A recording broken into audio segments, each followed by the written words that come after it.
The pandemic has had a huge effect on many of us for so many reasons. And as I record this live, we're at about the 2 year mark. So many things are happening right now, but it's also a chance to kind of take inventory, take stock of what and how have we all been affected. And one of those ways is with our weight loss, with our dieting, and with our emotional eating.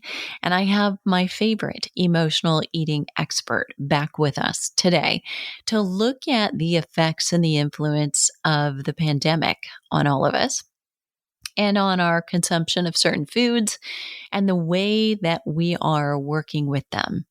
Very recently, I published a podcast with guest Susan Pierce Thompson, the founder of Brightline Eating Solutions. And quote unquote from her was that it's not conclusive yet. The evidence is not all back in, but it looks like we're heading to, because of the pandemic, nearly a 50% obesity rate. Now, as I record this, literally today in the New York Times, they published something to editors requesting that we remove the word obese from publications because saying it's counterproductive. Now, whatever your thoughts are on all of that, obesity is an epidemic, and the pandemic is what it is. The two of them together, we can't look at in isolation. So today we're going to take a little bit more deeper dive into not just weight loss, resistance, reasons you can't, or dieting and what the effects of those are, or your emotional eating and how that might have spiked or roller coastered over the pandemic. But we're really going to look, of course, at solutions and what you can do about it.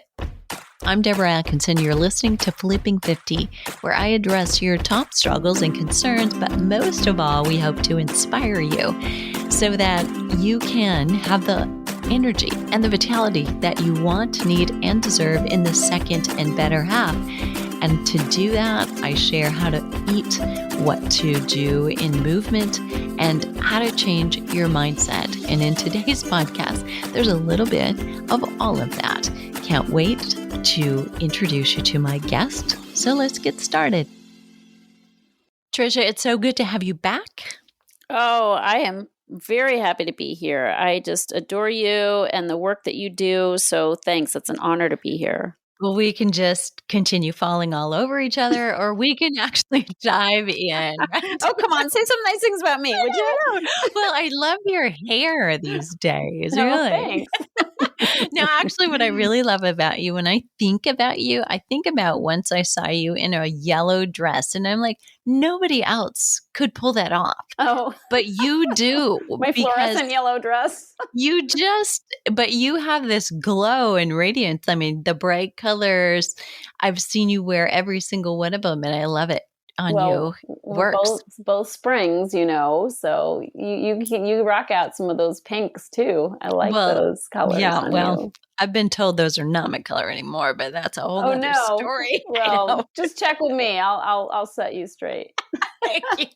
All right. You are not a newcomer to this show and will never be someone we don't need to talk to. So I envision you will be back again and again. But I want to review some of the things we've gone over when we've had you on in the past in various ways, and also bring it to today. I mean, as you and I record, we're almost at like the 2 year anniversary of the pandemic. And that's just changed so many things for so many of us, some for the better and some for the worse. And so I kind of want to tap into specifically what we're going to talk about and how it's been impacted, and your world and your clients have been impacted as well. So first, I mean, before we dive into why are you and I even talking about emotional eating and, diets or hidden causes for weight gain or inability to lose weight, why is this something you're talking about? Yeah. Oh boy. It runs deep for me because I am an emotional eater. I don't emotionally eat, a day at a time, but it's certainly been my background, and I don't consider myself cured, because if I stop doing the things I do and recommend my clients do, I could easily start leaning on food again to solve all my problems. So that's really the bottom line, is that I grew up turning to food to make me feel better. I didn't know that's what I was doing. I just thought I liked food. But when my sister came home one day and announced that she was an emotional eater, at first I'm like, that's the dumbest thing I've ever heard of. But I didn't like her very much. So that was my reaction to anything she had to say. But basically I couldn't unhear it. Like, it was an interesting concept. And even though I rejected it, I started to see with different eyes what I was doing around food. And I wasn't normal around food. I mean, I would overeat, I'd stuff myself, I'd feel really bad about that. Was obsessed with carbs. I'd go to out to lunch with my friends, and they'd order a sandwich and it would come with fries, and they'd eat their sandwich and pick up their fries. But I would sit there and go, why would you leave French fries on your plate? So I sort of felt like I was a Martian observing human behavior, and I would eat my fries and pick up my sandwich. So I started to realize I was super drawn to food, and especially carby, sugary foods. And so, and I would sneak eat. I wouldn't want people to know how much I was eating. I like to binge. I mean, I wouldn't intend to binge, but I would end up binging, and I ate large quantities of food. So point is, I know this habit intimately, and I wouldn't have gotten into such a bad place with it, except that I got into a bad place with my weight. And by, age 21, I was 50 pounds overweight on account of being an emotional eater.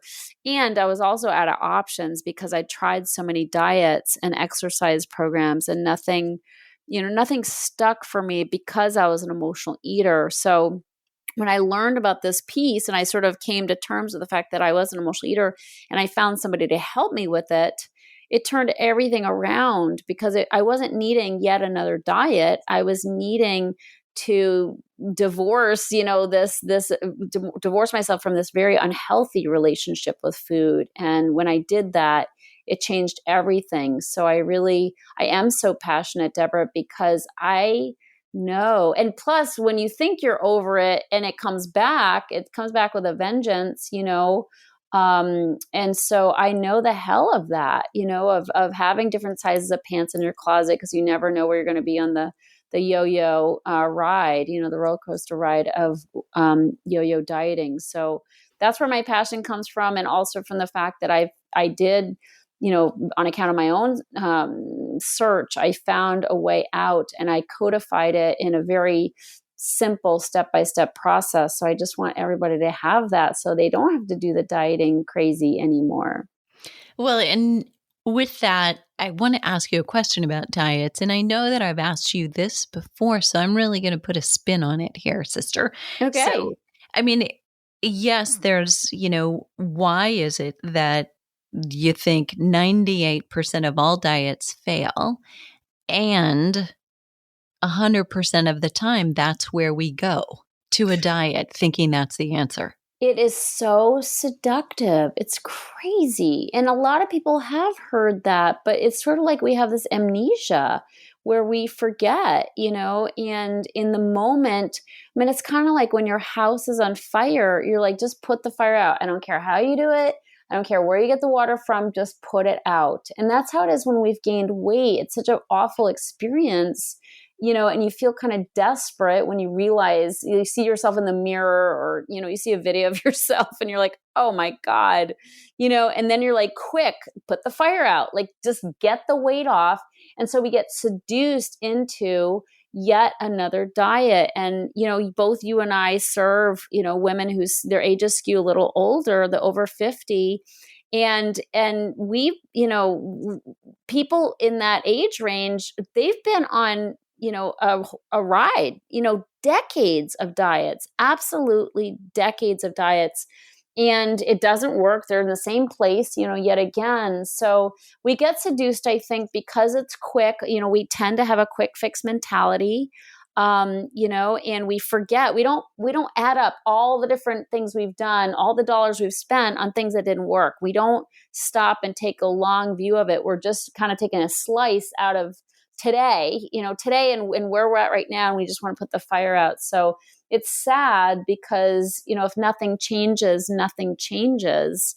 But it's sort of that quick fix idea that I have people's like, oh, I know diets don't work, but I'm just going to do this for right now. It's like they don't hear themselves, Mm-hmm. I'm going to ask you a controversial question. In fact, before I ask you, I am literally looking at my timestamps thinking she may want to edit this out. And it's okay if you do. Oh, honey, there's not a lot you can throw at me that's I won't enjoy answering. So let's try. Well, over our last couple of years, seemingly for me, and I think I have my antenna up, but there's been more and more coming out more frequently from more people about intermittent fasting and the benefits. And there's just so many questions about should you, shouldn't you? What do you think? For an emotional eater, what do you think if we frame it like that? Well, that's really an important caveat. If you're an emotional eater, intermittent fasting, I don't recommend it.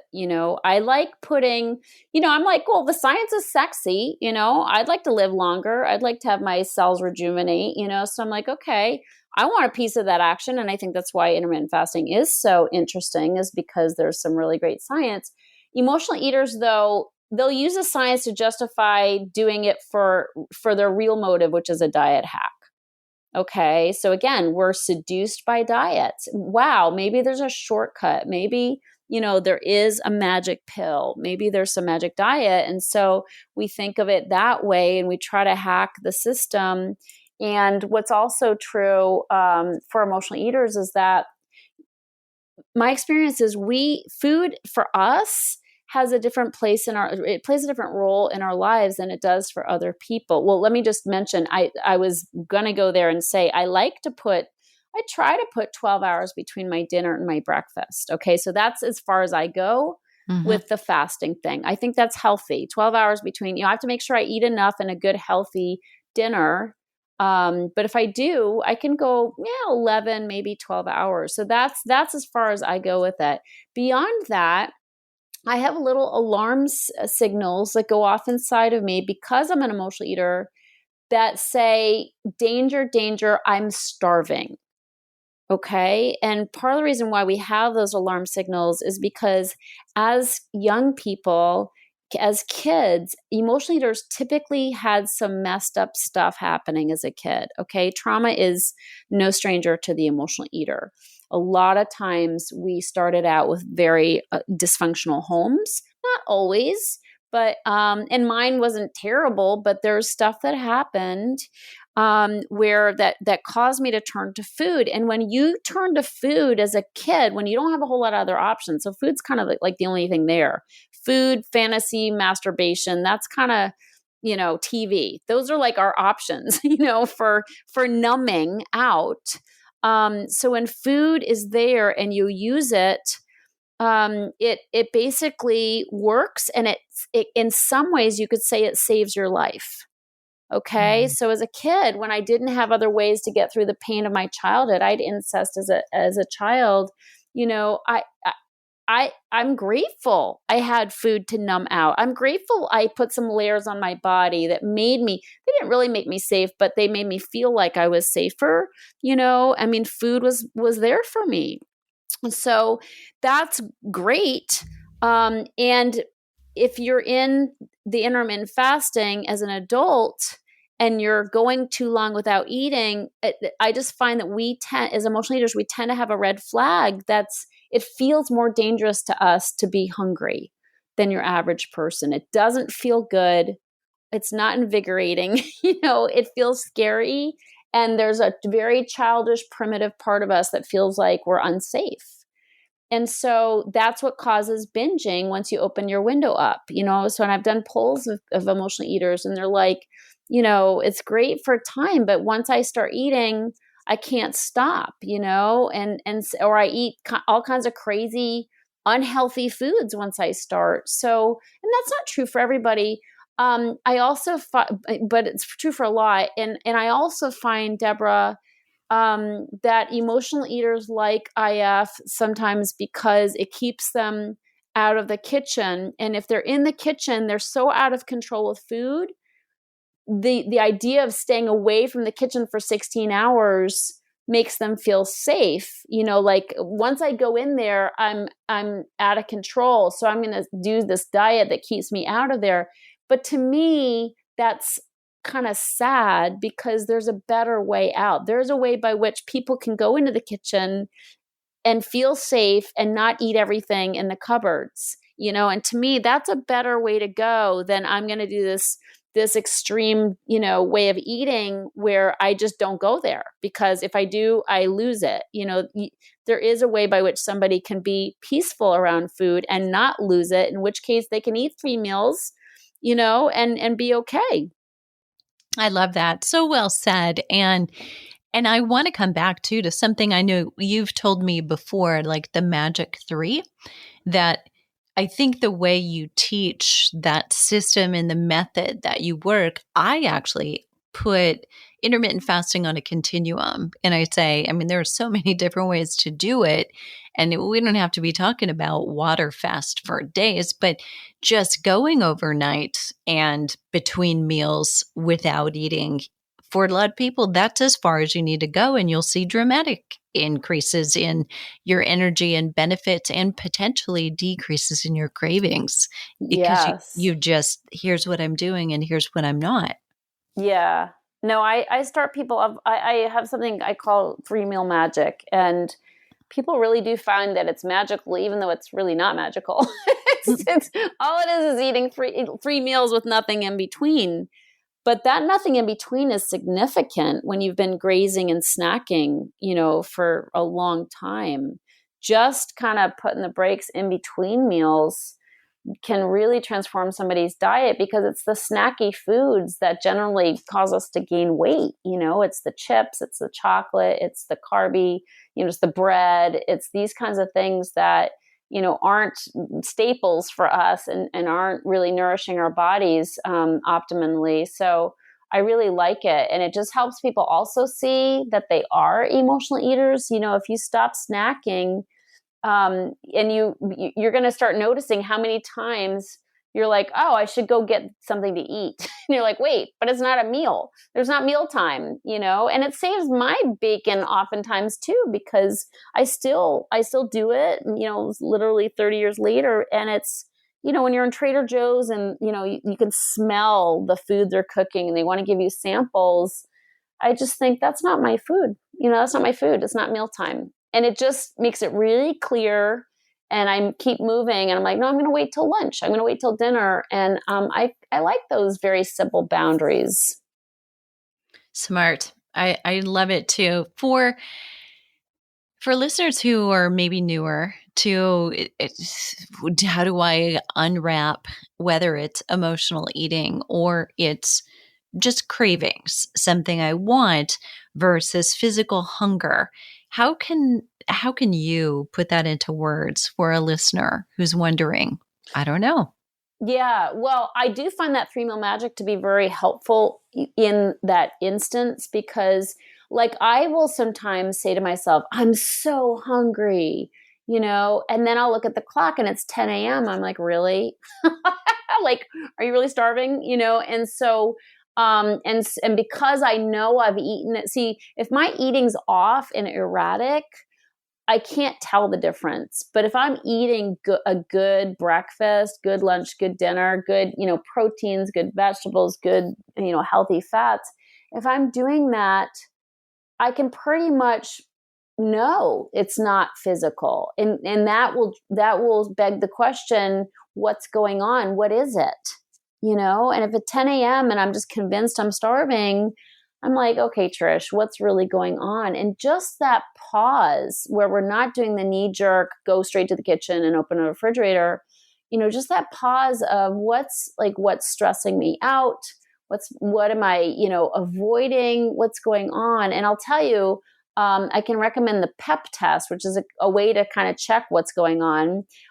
PEP is an acronym, and the P stands for painkiller. So this is sort of a way to make the connection between our eating and our cravings, basically, our cravings to eat and what we eat. So oftentimes we eat to avoid. Okay, so we're trying to avoid painful emotions.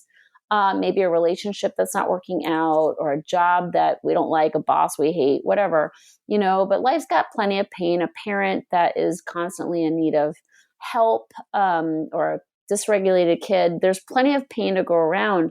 But if I start realizing that oftentimes I'm trying to soften the edges of life's circumstances, painful circumstances, oftentimes that's a driver. The E in the PEP test, PEP is an acronym, PEP. So the E stands for escape. And oftentimes we want to escape our own brains. Okay. So overeaters tend to be overthinkers. And we're constantly like replaying conversations, thinking, what did she mean by that? Why did he look at me that way? They don't like me. I didn't get invited. It's like we're constantly overthinking everything. And we're perfectionists. So sometimes we just want to check out from our own minds. And this is where we like carby foods. It gives us that serotonin effect. So that often drives our eating. And so that's something we can check in and about. Like, is there something I just like, am I driving myself nuts and am I trying to get out of my head? Mm-hmm. I would get bingy foods and sit in front of the TV and just check out. So anybody above 50 knows the commercial, the Calgon commercial, Calgon, Yep. take me away, the bubble bath, Yeah. And that's how I think of like my binges would be sort of like, take me away, brownies and cookies. So, so that's the E in PEP. And the last P in PEP stands for punishment, which seems counterintuitive because we think of food as, our goodies as reward. But for me, what started out as a reward would end up as punishment because I would overeat, I'd stuff myself, I'd feel really bad. And then sometimes I wouldn't want to see anybody the next day, or I wouldn't want to have my video on Zoom. And so that is not a reward. That's, it's kind of like what's going on there. And I find that emotional eaters tend to be over feelers, and we feel guilty very easily. So we often will punish ourselves over things we thought or said or done. And, that's something we're wrestling too. But when we're unconscious and we're just like, no, I like chocolate, we're not hip to these things. It takes a little digging. It takes slowing down. It takes asking the questions. But again, the PEP stands for painkiller, escape, and punishment. When we are feeling cravings and we do ask that question, then we can see, oh, there's a little bit more, there's more dimension to this than the flat out, I just like food, or I just want chocolate. And so it's my experience, Deborah, is most of the time, if we are eating healthy meals, it is emotional, not physical, the cravings that we are feeling. Got it. So this moment that we're in, it's so funny that I think every moment has been different and then different and then different. Yeah. During the pandemic as this is all unfolded. And so now we're re-entering, many of us, depending on where you are, where you're listening from, it's in different levels. But what have you seen for your community, especially for emotional eaters, during the course of the pandemic as the onset occurred and, through the first year and it seems crazy to me. We're saying this is 2 years, but, and now as we go back out into the community, we all hated the fact we couldn't. And now I think, do we really want to go back out? Or do we have apprehension about that? Mm-hmm. What happens to emotional eaters in this instance? Yeah, well, I feel it myself. I mean, I'm getting it, as we were talking about before, I'm having people come to my home. I'm doing a retreat at my home. Not people aren't staying over, but I'm going to be hosting at my home this weekend. And these are all people, clients that I know from Zoom. And it's the first time we're meeting each other, which is totally wonderful. Like to hug the people you've been in community with and been serving, and you have that experience coming up too in your own retreat. But it's awesome. And yet there's a little bit of apprehension, like you said. Like there's a little part of me that's like, I just want to crawl in my hole and do my little Zoom thing. It's so weird. Like it's both. There's a little bit and I do find that, I'm kind of like, I don't know if this is true for you. I'm like half introvert, half extrovert. So I love a good party. I'm a party girl. You and I are yellows, right? So we love parties and I love to give parties, and I didn't get to do that in the past few years. So I love parties. I love being social, but then I need to retreat and kind of restore. And so I'm both introvert and extrovert. So I think there's a lot of that. And I think for emotional eaters, there's a lot of that too. We have some issues around being seen, especially if we feel self-conscious about our bodies, and we're judging ourselves. We assume other people are going to judge us, which nobody could possibly judge us as much as we judge ourselves, So I think there's that as well. And I've always had a little bit of social anxiety, and it doesn't seem like it, but it's my own internal process of, oh my gosh, like I sometimes drag myself to social situations. And then of course I'm thrilled once I'm there, but there's that right at the beginning of it, I feel a little nervous. And I think that's just gotten amped up when we literally haven't been around people for so long. Yeah, I totally agree and echo much of that. So although I'm a yellow who I like to watch you party. I know. That's like, you're like a yellow voyeur. It's true. Or I like I like to be around our group. It just takes me longer to warm up to the group that I want to hang out with. Yeah. Yep. That's really interesting. Funny. So those of you who are coming to the Flipping 50 retreat know you are in a very exclusive circle, right? Yes. There's that message. I want to offer some solutions to listeners who may be putting the puzzle pieces together here thinking, wow, this isn't something I've explored, in my weight loss resistance journey, and feeling like there may be a different solution for them than they've tried before. And I know you have something coming up, and I want to share that because I know how successful it's been for other members of our community. But if you were going to mention 2 or 3 things that you recommend a person do to end emotional eating, what would that be? Well, I was very blessed as a younger person, right at the, kind of the beginning of my journey, to learn about sugar and how destructive sugar is in our diet. And the fact that even though when I would diet, I'd be staying away from cookies and pastries and that kind of thing, I had no idea that when I ate cereal or salad dressings, I was still eating sugar. Because the food manufacturers are really good at sneaking it into like foods that shouldn't even be like have sugar in them. So I learned about this information, and it completely changed and helped me just transform my health. The work I do is mostly around emotional eating, but I find that sugar is the biggest downfall for emotional eaters.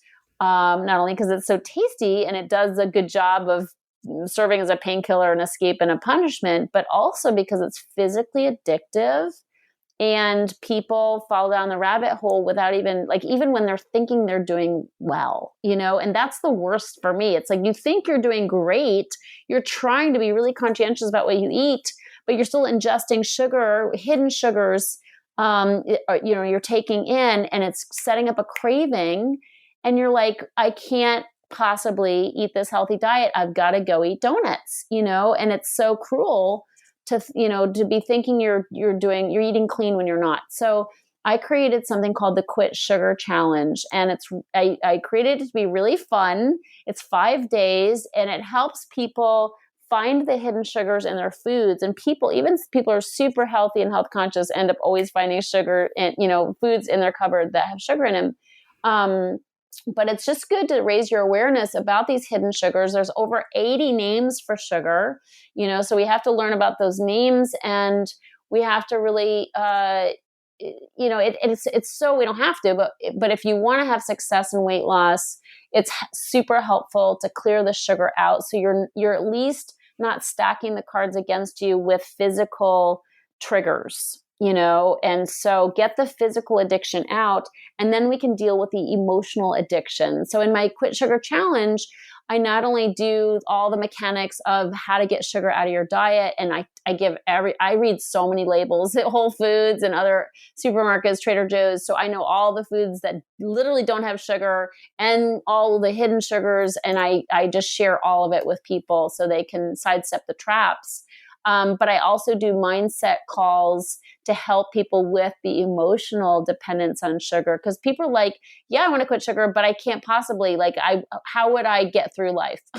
Like how would I possibly get by without my chocolate or whatever? So we address that as well on the mindset calls. So it's really fun. It's super, super thorough. There's a whole workbook with sugar-free recipes and things that I use, and people share recipes with each other and in a private Facebook group. So it's really fun. And it's a great way, Deborah, for people to get started on addressing emotional eating. It's like clear the physical triggers out, and then we can get down to the emotional triggers and really get on that path of healing. But it's so helpful. Literally in 5 days, people are, losing 2 to 4 pounds. Their brain fog's going away. Their inflammation, is improving, and they're just, have more energy. It's pretty amazing what can happen in 5 days. So it's a great start. And then we take it from there and start dealing with the emotional causes. I think, yes, it's pretty amazing what can happen in 5 days. And I think it's pretty amazing that you have had the brain child brilliance to make it only 5 days, because I think if you're out there and any diet that is sexy pulls you in, but within about 5 days, think about what happens to most of us. Going any longer than that feels like a bigger bite than we can handle. Yeah, it's One true. day at a time for 5 days is so very smart. It's doable. You can be successful. Yeah, it's fun. We give prizes out. It's really beautiful to be around other people who are sugar addicted, because so many people think they're the only ones who do crazy things, or have these sugar binges, but those are all the people that join the challenge. So it's like all of a sudden you're around people who do the exact same things. I've done them, my TEDx talk, I ate out of the garbage. I'd throw away my binge foods and then go get them when I had more room in my tummy. So I've done some crazy stuff around food, and it's just nice to be in community with people who have as well. So you don't feel so lonely and you're like, oh, this is kind of cool. Yes, love it. Okay, everybody. So we will put the link in the show notes, and I'm going to give it to you right now. So if you're moving, I want you to remember this. This is not the show notes. This is the link for the Quit Sugar Challenge. And that is flipping50.com/quit sugar. Just quit sugar. Those words are running together. And I want you to check it out, because 5 days, you're going to be better off no matter who you are, because you're going to learn so much about sugar and the pseudonames for sugar and the pseudonames for the pseudonames of sugar. Yeah, exactly. And potentially stop beating yourself up. I would have to say this. This is my 38th year in fitness, and I don't know anybody that doesn't have just a slightly dysfunctional relationship with food. And I think knowing that itself is normal, I think can be a huge relief, not to feel that whatever you're doing or thinking or seeing or meditating on, or it's marinating for you, it's probably very normal. That can just be freeing as well. So I'm going to put that there. And thank you for today, Tricia. Yes, thanks so much for coming in, for kind of updating us on, where we are in this pandemic and how we've all been affected and will be continuing to be affected as things open back up and life goes on differently than it was our normal before, but still is going to be another hurdle to leap. Yep. Yeah. It's time to be free. It's time to break out and be free and feel good about yourself and your body. It's just time. So good. All right, listeners, now it's up to you. So it's your turn to play podcast interviewer. If there's a question I should have asked Trisha that I did not ask, we will have that opportunity. I'm sure she'll be back. First of all, you may Love see her to. before I do if you're doing the Quick Sugar Challenge, and I hope you do. But you can leave us comments at the show notes at flipping50.com/reason for weight gain. And what are you waiting for? Let's start flipping 50 today.